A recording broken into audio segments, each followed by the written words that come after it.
What's going on, guys? It's David here, and in this video I'm going to tell you about the science behind the post-workout anabolic window. I'm going to tell you exactly what and when to eat after a workout to build muscle as fast as possible. Let's begin.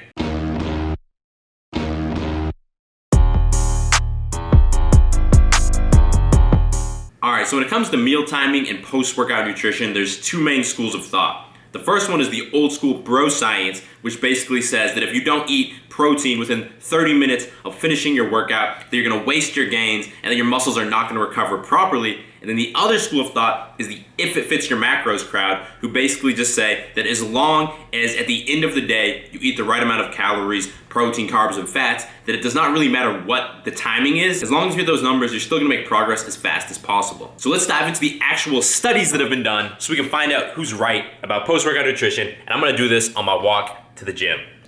When you forget to make the pre-workout at home, but you need that pre-workout boost, and you got to do a sketchy on the sidewalk. By the way, this pre-workout right here, Bulk by Transparent Labs, the best pre-workout on the market. Link in description for a 10% discount. Okay, so the number one reason that people believe you need to have protein right after the workout is because they say that it enhances the muscle protein synthesis spike in your body. And this is basically just the natural process through which your body builds muscle. And this is normally elevated after lifting weights, but they're saying by having protein after your workout, it's gonna spike this process even more. So luckily for us, there have been some studies done about this. For example, one of them showed that having protein immediately after the workout increases muscle protein synthesis threefold versus if you delay and have the protein later on. However, when you look closer at the study, you see that it was done on endurance athletes doing cardio, not lifting weights. Also, a different study done on guys who were lifting weights showed that there was no difference in muscle protein synthesis having protein 1 hour after the workouts versus waiting 3 hours.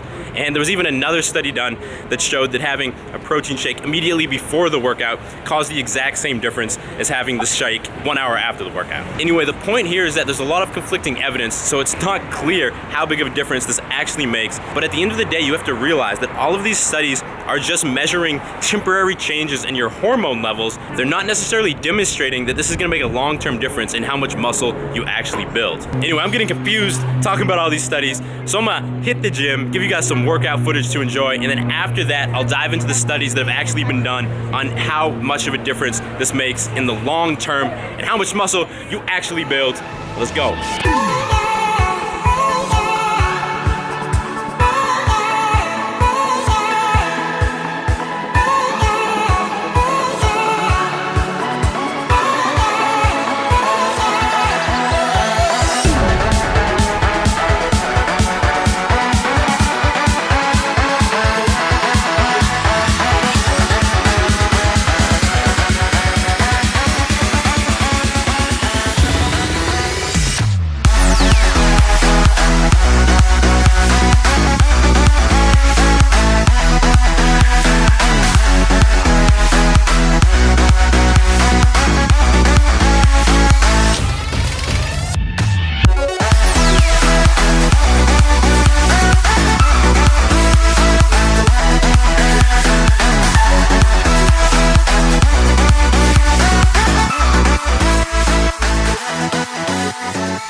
Boom, workout complete. That was another deadlift PR, 405 for 3 plates. It feels like I'm hitting a PR every time I deadlift. Anyway, let's get back on track. As I said before, I want to tell you about some studies that have been conducted on the differences in muscle mass over an extended period of time when you have post-workout shake versus when you don't. Now, there's a whole bunch of studies that have been done on this, but from all of them I've seen, there's only 2 of them that have been done on young guys who are actually lifting weights. The rest of them are done on people who don't lift weights or elderly populations, and those are not really relevant to what we care about in this video. So the first one of these studies was conducted on recreational bodybuilders, while the second one was conducted on young, well-trained males. The first one, they trained 3 times a week. The second one, they trained 4 times a week. Both of them were 10-week-long studies. Now, the first one studied the difference between having a shake of protein, carbs, and creatine directly before and after a workout versus taking it first thing in the morning and last thing at night, not anytime near the workout itself. And the second one studied the same thing, except the shake was just protein. So at the end of the 10 weeks, what were the results?